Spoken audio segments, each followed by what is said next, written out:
So we're going to follow Chris here on the camera with the see-through hull there. It looks kind of dark on the camera.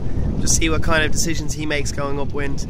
So he's a large group of boats from his left there. He's tacked below them, before them, in a little bit of dirt, but if we look at all the boats that he would have had to go through and stuff, calling starboard and all that, he's probably made a good decision here now, tacking, leading underneath all these boats on his left. So if he gets a header here, he's laughing, because he can tack onto a lift and probably cross all the guys on his left. And also, now that he's come across a little bit early, we can see the windward mark there on his left. Because he's come across early like this, there's a much better chance that he's going to find a gap through all these boats coming in on starboard, because he's a bit away from the windward mark.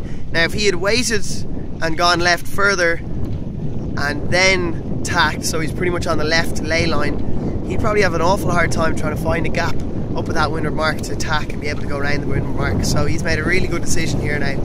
This one's going to happen in the Europeans, you know, you're not going to be first or second, and like everyone is so close, all the racing is so close that you are going to have to make decisions of within a group of boats, and the smallest little mistakes will cost you. So now Chris is coming into the mark here.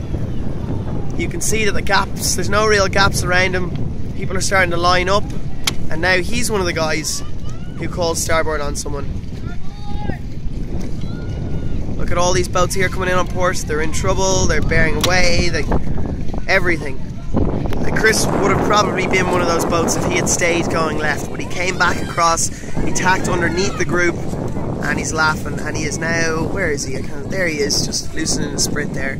And we can see that that group of boats that came in the port is pretty much split, and there's now two groups.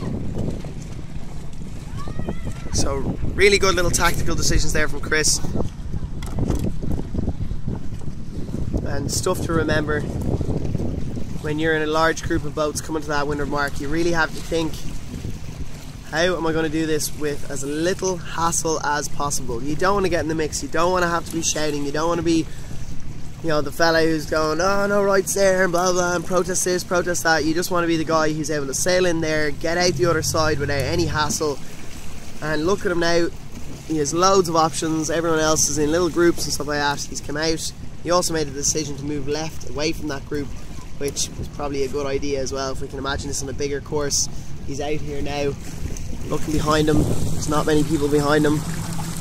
Everyone's kind of moved over there, that side. So, great little decisions by Chris there. Come on, Batman.